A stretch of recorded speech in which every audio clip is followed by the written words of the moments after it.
A paz do Senhor, meus irmãos, minhas irmãs, sejam muito bem-vindos ao nosso canal. É Tempo de Ensinar EBD, um canal exclusivo para os amantes da Escola Bíblica Dominical. Você aí já me conhece, eu sou Adriano Recobelo, sou presbítero da Assembleia de Deus aqui da cidade Franca, interior de São Paulo. Também sou professor da Escola Bíblica Dominical. Ministro aulas também no CAPED, que é o Centro de Aperfeiçoamento de Professores da Escola Dominical. E hoje nós estamos aqui mais uma vez para falarmos de um assunto muito importante, um assunto que irá edificar a nossa vida, que é o assunto sobre a sutileza da relativação da Bíblia, ok?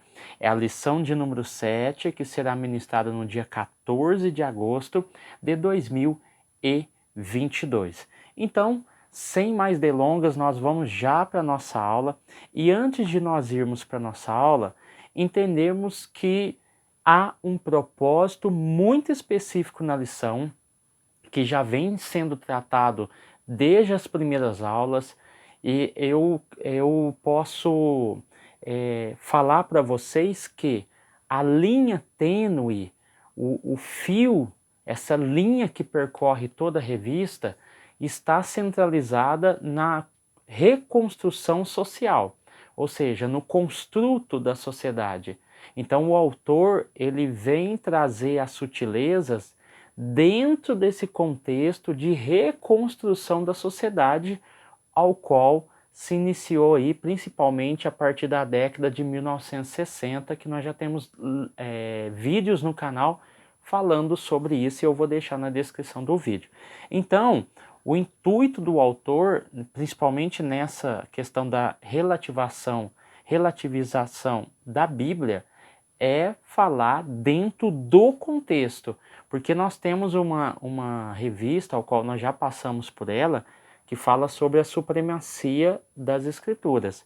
Então o autor ele não quer entrar nesse contexto, porque esse contexto já foi abordado em outras aulas, mas ele quer mostrar o lado externo da história. O que está acontecendo do lado externo da história para que a Bíblia fosse relativada, tá bom? Então é por isso que nós vamos falar sobre a relativização da Bíblia, ok?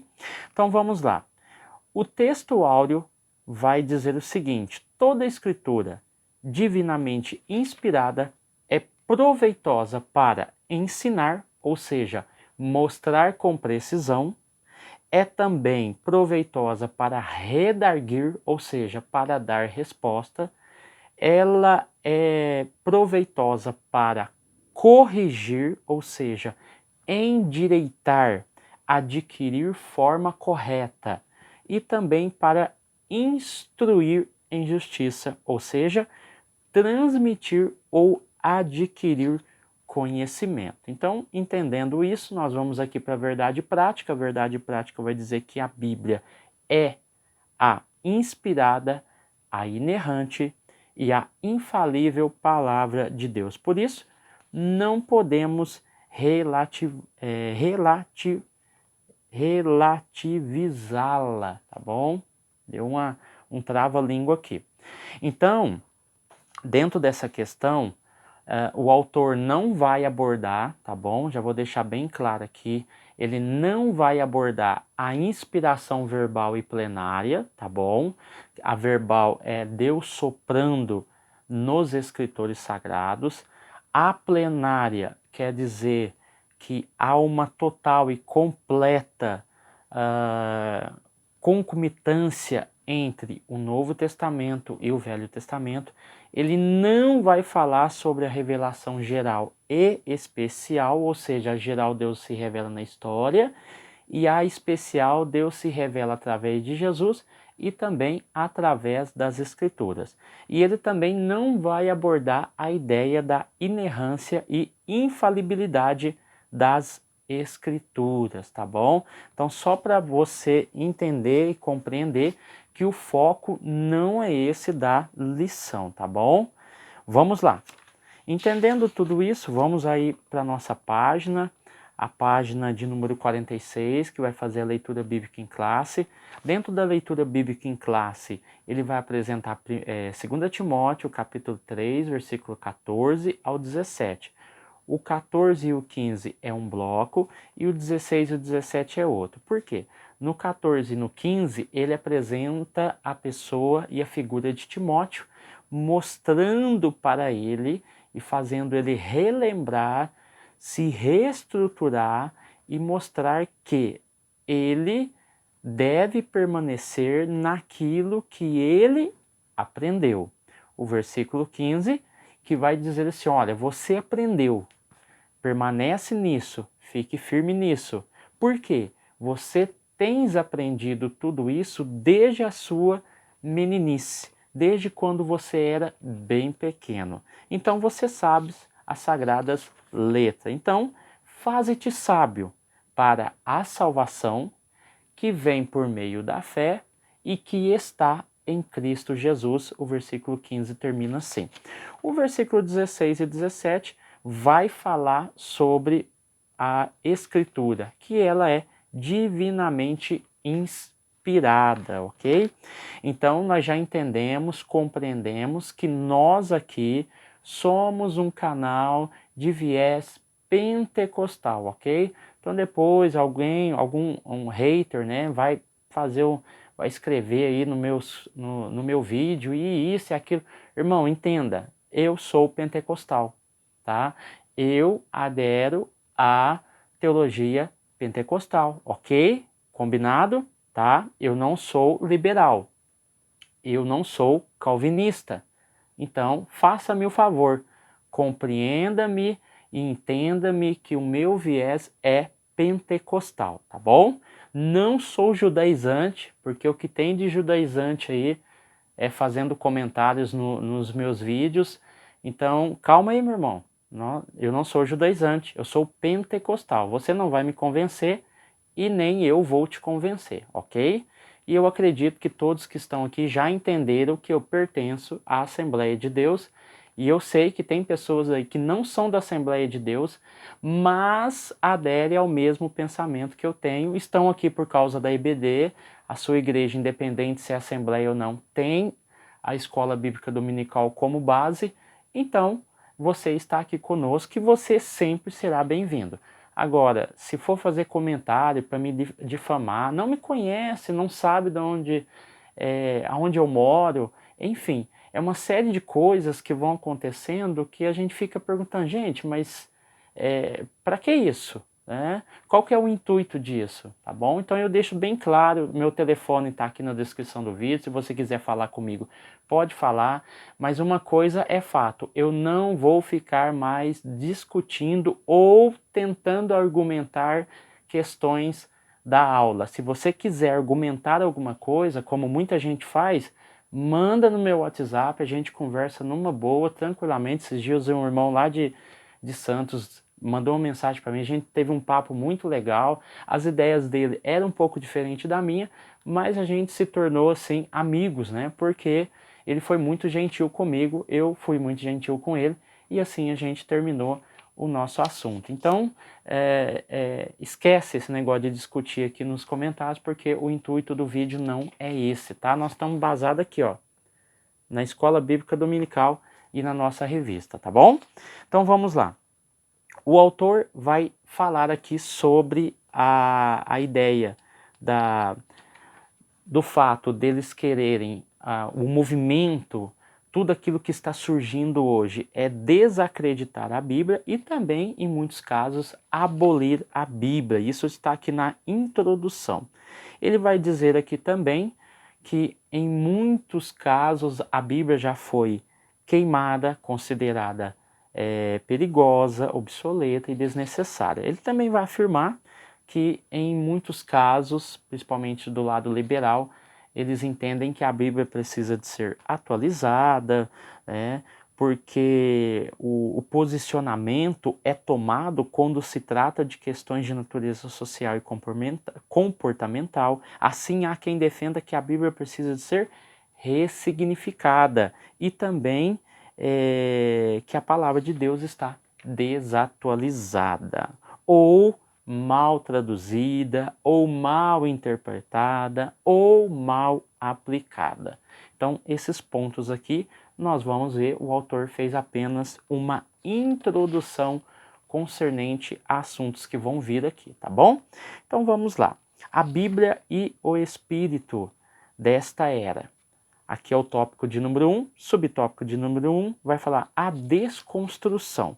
Dentro dessa ideia de desconstrução, e nós já falamos sobre isso, sobre a ideia de uma nova sociedade, com novos conceitos, novos padrões, que está embutido na ideia da revolução sexual e cultural, né, que começou lá com Karl Marx, Antônio Gramsci e outros que vieram e antecederam também e precederam esses nomes. Então, nós entendemos que há hoje essa ideia que está embutida na ideia de globalização, tá? Num conceito mais moderno, que também tem a ideia de imposição ideológica.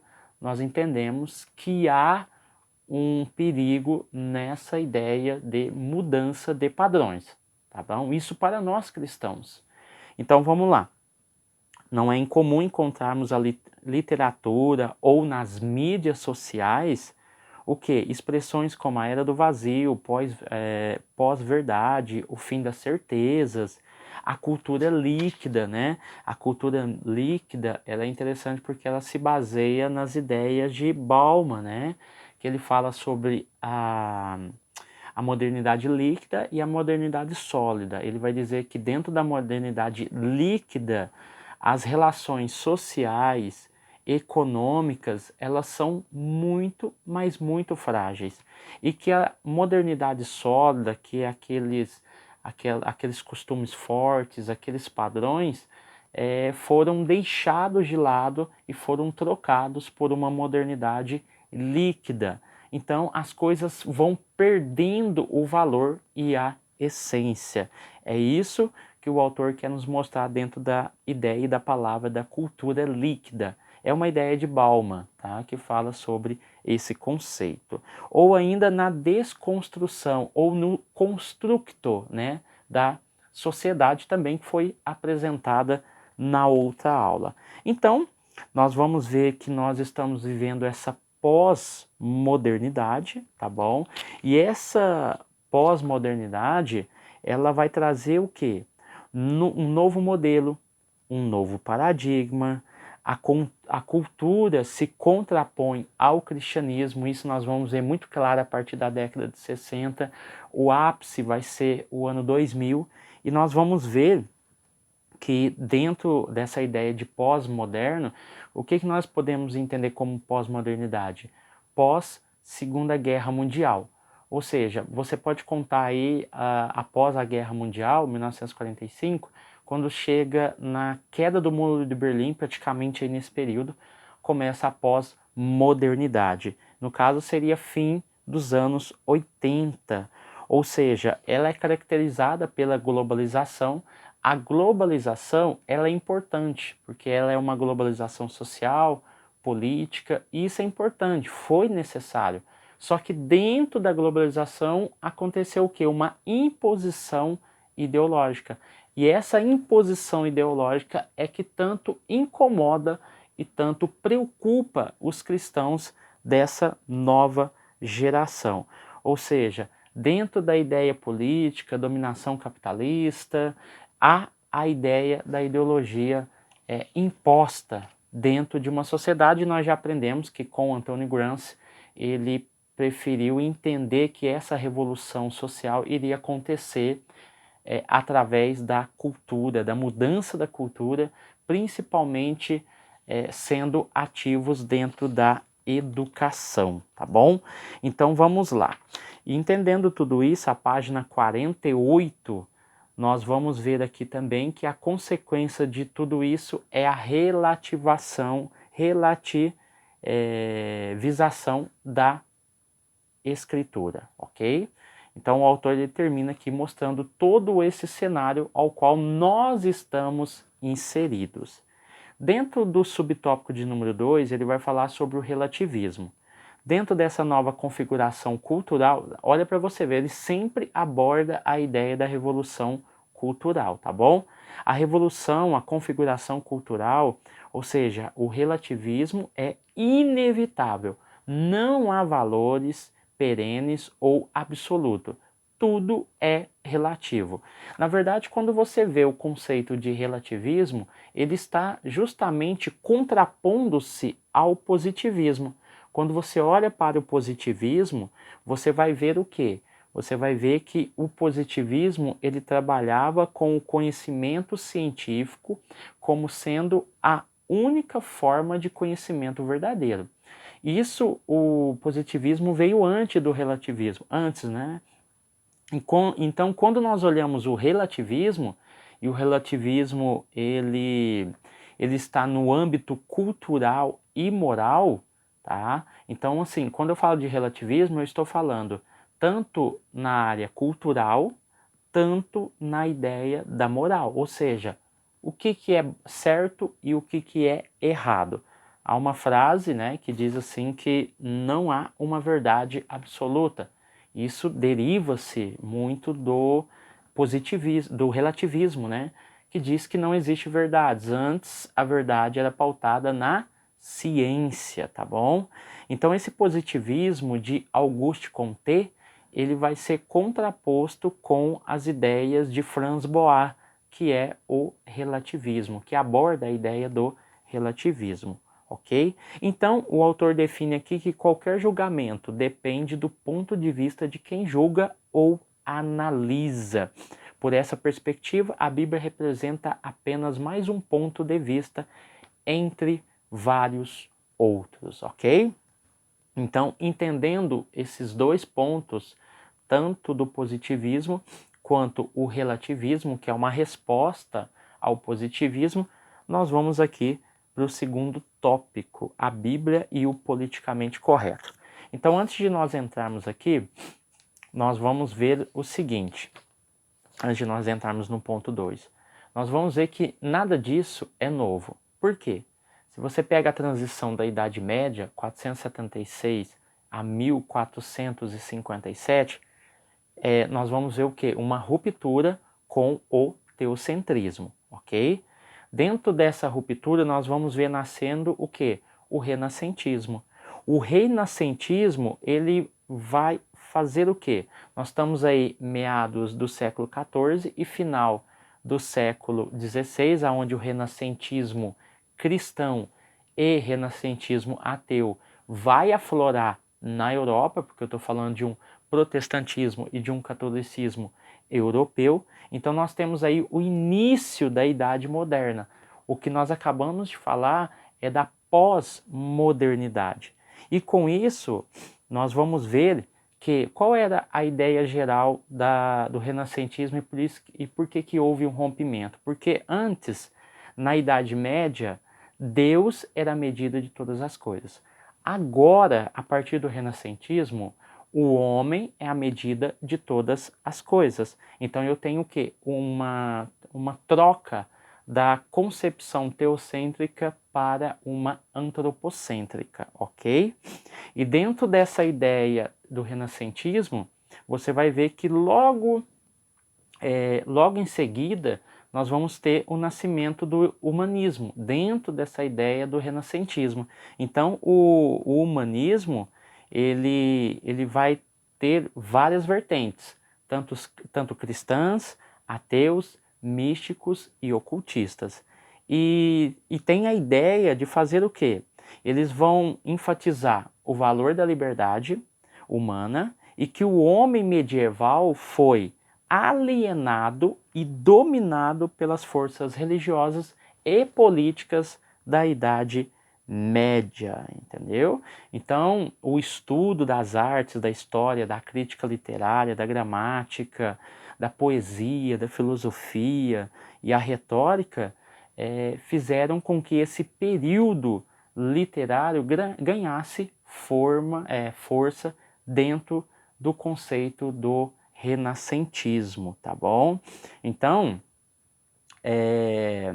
o renascentismo, ele não é antirreligioso, tá? Porém é cético e investigador, tá? No caso aqui do renascentismo. E dentro dele vai surgir o humanismo, tá? Então vamos lá. Dentro dessa ideia também, nós vamos entender que surge o iluminismo, século XVIII, e é o resultado de vários fatores sociais, políticos e também intelectuais. Nós vamos ver que a igreja perde no período iluminista o monopólio da verdade e as pessoas não estavam mais dispostas a aceitar os dogmas da igreja. Com isso também você vai ver dentro do iluminismo, principalmente na França, o que? A crítica contra a igreja, mostrando que a igreja era opressora e irrelevante para a sociedade. Por quê? Naquela época, século XVIII, nós já estamos no século XVIII, a razão substitui a revelação de Deus. Então você vai ver que isso não é um fato isolado ou restrito à década de 60. Há muitos anos atrás, lá no início, um pouco antes da Reforma Protestante, você já vai ver aí nascendo o renascentismo, você já vai ver nascendo o humanismo e também o iluminismo e os demais que eu falei aqui, que é o positivismo e o relativismo, ok? Então vamos lá. A criação de uma narrativa, subtópico de número 1, tópico 2, a Bíblia e o politicamente correto. Vamos lá. Nós vamos ver que é preciso observar que não é um fenômeno aleatório, porque eu já falei que isso está na história, e impensado. Não trata-se de uma narrativa ardilosa construída com o fim de desconstruir os valores cristãos e substituí-lo por outro, ou seja, trata-se de uma narrativa. Ok, o que nós podemos entender sobre essa ideia do politicamente correto ou uma nova moralidade ou uma nova ética, como o próprio autor colocou aqui? Primeiro, se nós entendermos dentro de um ponto de vista conservador, nós vamos ver e entender que há o quê? Um patrulhamento ideológico. Ou seja, esse politicamente correto, ele vai descrever as expressões políticas e as ações que evitam, ou seja, ofender, excluir ou marginalizar. O politicamente correto, para os conservadores, é um patrulhamento ideológico. Para outros, a ideia do politicamente correto está associado a descrever ações, expressões, questões políticas que ofendem, excluem ou marginalizam pessoas do grupo LGBTQI+, pessoas de cor negra, enfim, há grupos também de minoria, outros, tá bom? Por exemplo, indígenas e outros mais. Então isso você vai ver a questão do politicamente correto, que até no meio humorístico isto já foi afetado, as pessoas não têm, já mudaram a sua forma de tratar o humor, já não tem mais aquele humor que existia antigamente. O politicamente correto está dentro das mídias sociais, ou seja, há a ideia do cancelamento. Se a pessoa fala alguma coisa, se ela dá a sua opinião, ela pode ser cancelada. Então, isso está acontecendo de maneira corriqueira. A ideia do politicamente correto, na verdade, para nós, ela se tornou uma ferramenta de censura, ou seja, uma ferramenta de constrangimento ou de restrição ao pensamento livre. Nós temos a ideia, sim, de que nós não podemos ofender, humilhar, nós não podemos caracterizar uma pessoa ou descriminalizar ela por causa da sua cor, por causa da sua religião, por causa da sua etnia, mas o politicamente correto se tornou uma narrativa ao qual, se você fala que você não concorda com determinadas atitudes, você é considerado o quê? Fascista, você é considerado homofóbico, você é considerado transfóbico, ou seja, você não tem liberdade para falar, para pensar e para agir. Ou seja, essa ideia, o que seria o politicamente correto? O politicamente correto seria, dentro de uma ideia simples, o seguinte: ria comigo, mas não ria de mim. Há uma diferença muito grande. Ria comigo, mas não ria de mim. Quando eu sigo essa prática, é bem básica, bem simples, você vai ver que eu não ofendo. Mas a partir do momento, como eu disse aqui, você humilha a pessoa, você fala mal dessa pessoa ao ponto dela se sentir constrangida, aí sim, eu estou rindo de você. É um exemplo simples, tá bom? Para nós compreendermos aqui. Agora, quando você ouve alguém falar alguma coisa e você se sente ofendido por causa da sua opção sexual, ou por causa da sua etnia, ou por causa disso e aquilo, talvez na intenção daquela pessoa não foi a de humilhar, não foi a de falar mal, mas sim de expor um pensamento, uma conclusão, porque nós estamos pautados o quê? Na liberdade de expressão. Mas a minha liberdade de expressão ela não pode ofender. Então, o politicamente correto, na verdade, como eu falei aqui, ele está sendo usado como uma ferramenta de censura. E isso está errado, tá bom? Então, assim, se eu falo aqui no YouTube uma determinada posição, você pode fazer uma denúncia e falar assim, não, ele foi homofóbico, ele foi racista, ele foi isso, ele foi aquilo.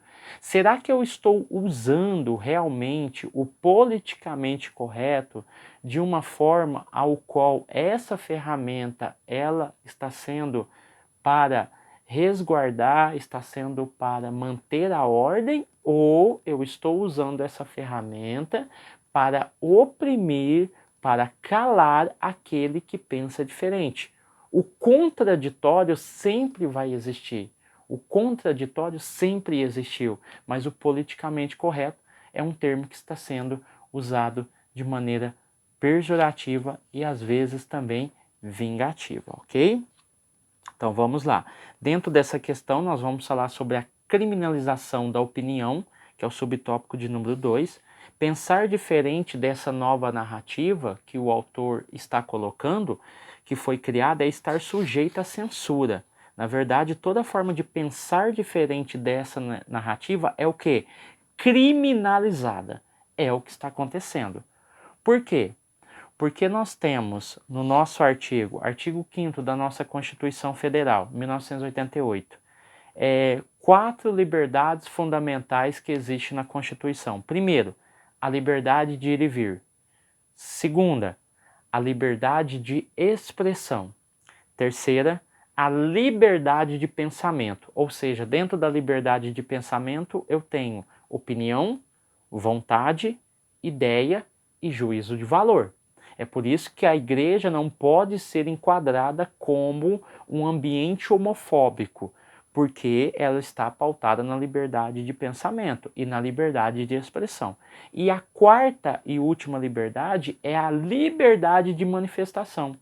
Então você vai ver grupos de LGBTQIA+, fazendo seus movimentos em prol dos seus interesses. Por quê? Está enquadrado na Constituição, artigo 5º, que é a liberdade de manifestação. Só que acontece também nas passeatas evangélicas um ato de que essa manifestação é uma manifestação homofóbica, o culto está pregando o que? Está pregando o ódio, enfim. Peraí, é a manifestação, é a liberdade de manifestação, seja dentro da igreja, seja fora da igreja, para quê? Não para condenar o próximo, mas para defender os nossos valores, porque a religião ela é resguardada pela própria Constituição. Então, se você for olhar no inciso 9º do artigo 5º da nossa Constituição de 88, vai dizer o seguinte: é livre a expressão da atividade intelectual, artística, científica e de comunicação, independente de censura ou licença, tá? Então, a nossa Constituição de 88, artigo 5º, está muito bem embasada. Ela está dando direito a todos de se expressarem, de expressarem as suas opiniões, expressarem os seus pensamentos, as suas ideias, a atividade intelectual, né? Os filósofos estão aí, tem grandes filósofos no Brasil que fazem o que? As suas atividades intelectuais. Agora, o que não pode acontecer é o cristianismo ser tolhido de falar, de pensar e de defender a sua própria fé. Isso nós não podemos aceitar porque nós estamos pautados na Constituição, tá bom?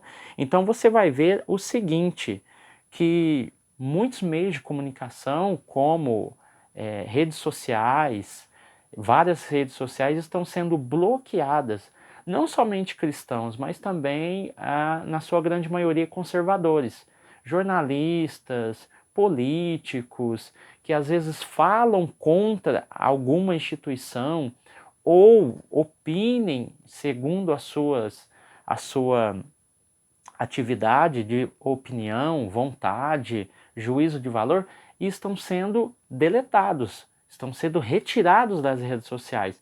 E isso infringe o quê? A nossa liberdade de expressão. Então o autor ele vem defender esse ponto com muito afinco, tá bom? Vamos lá. O tópico de número 3 vai falar sobre a Bíblia e o outro Evangelho. Nessa ideia da cultura pós-moderna e do politicamente correto, o autor falou aqui sobre a atualização da Bíblia e a metodologia, as novas metodologias de interpretação. Então, o texto bíblico, quando nós vamos analisar, dentro dessa nova perspectiva, o autor perde a credibilidade para dar andamento e para dar importância ao leitor e não ao autor. Então, o leitor contemporâneo, ele vai fazer o quê? A interpretação. E dentro dessa questão aqui, é interessante nós frisarmos o liberalismo teológico. O liberalismo teológico é uma corrente teológica, não é uma igreja, é uma corrente teológica que vai fazer o quê? Ela surge como consequência do iluminismo, tá? E é uma reorientação do pensamento e essa reorientação do pensamento vai nascer a teologia liberal. E com isso, o que significa o liberal, teologia liberal? Quer dizer que é o direito do indivíduo de definir os termos de sua fé sem ser constrangido por nenhuma autoridade externa, seja ela eclesiástica, né? Então, aí alguns pontos são importantes para a gente frisar aqui. Nasce o evangelho social, a mensagem deixa de ser o poder de Deus para a salvação e regeneração, para tornar-se uma fórmula social, isso abordado pelos liberais. Outra questão são os credos primitivos, que são considerados arcaicos pela teologia liberal. A divindade de Jesus é apenas uma declaração simbólica. O nascimento virginal de Cristo não condiz com a realidade, segundo o pensamento liberal. O reino de Deus não é além do túmulo. E o último aqui, que eles aceitam a evolução, mas não negam a Deus, tá? Então você vai ver que dentro do pensamento liberal e também métodos de interpretação como a alta crítica, alta e baixa crítica, né? Você vai ver que tem interpretações ao qual os liberais, a partir dessa mudança, desse novo pensamento, esse pensamento ao qual define a Bíblia não como sendo ela é a palavra de Deus, mas sim que ela contém ou ela torna-se a palavra de Deus. E dentro desse movimento liberal, e nós temos também o movimento neo-ortodoxo, vai surgir também lá na frente o quê? A teologia da libertação. Essa teologia é mais latino-americana e ela tem esse mesmo viés. O pensador da teologia da libertação aqui no Brasil é o Leonardo Boff, tá? Então você vai ter aí um outro viés diferente daquela teologia liberal mais da Europa, ok?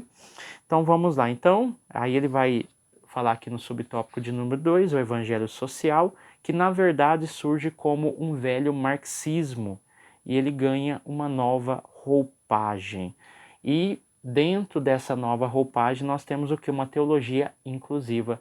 Não é muito difícil de você encontrar liberais que têm a sua política de esquerda, tá? Isso é muito comum, os liberais apoiarem mais a esquerda do que a direita. Trabalham com a luta de classes, com a ideia de que o negro e o pobre é oprimido e aquela coisa toda. Então é o mesmo pensamento. Os liberais trabalham muito com a ideia da esquerda na política, ok?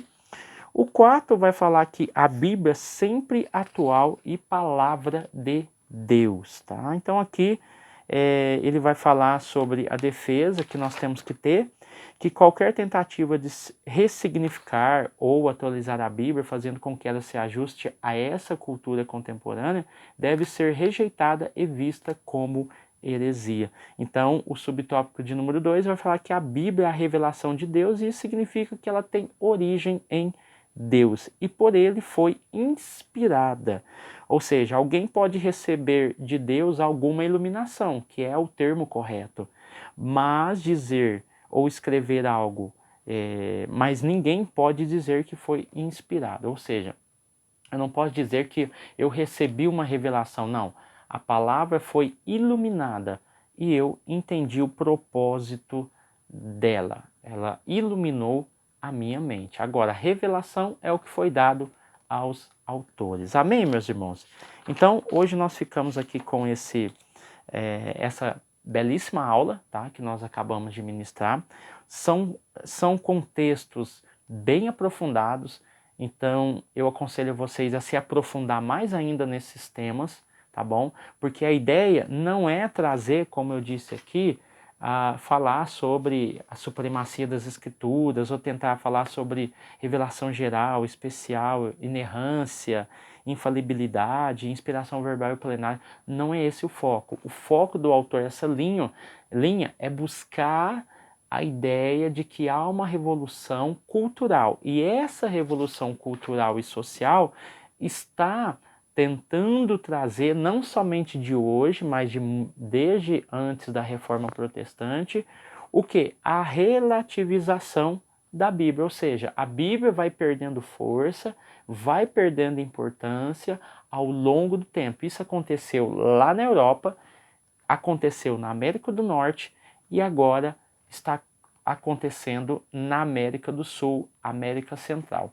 Então que nós possamos tomar muito cuidado com a relativização da Bíblia, tá? Você é pentecostal, valoriza a sua Bíblia, valoriza a sua teologia. Ah, mas eu sou calvinista. Valorize a sua Bíblia, valorize a sua teologia. Ah, Adriano, eu sou católico. Valorize a sua Bíblia e valorize a sua teologia, porque é dela que você vai extrair aquilo que há de melhor da palavra de Deus. Eu me lembro muito bem na faculdade, quando nós falamos sobre as teologias, né? Teologia luterana, pentecostal, a teologia calvinista e católica. E é interessante que o professor nos mostrou lá a Ordo Salutis, né, que é a ordem de salvação desses 4 grupos principais aí de teologia, e todos eles estavam em ordens diferentes. Mas no final de todas estava o quê? A glorificação. Independente da ordem, todos em último estágio tinham a glorificação como fator último.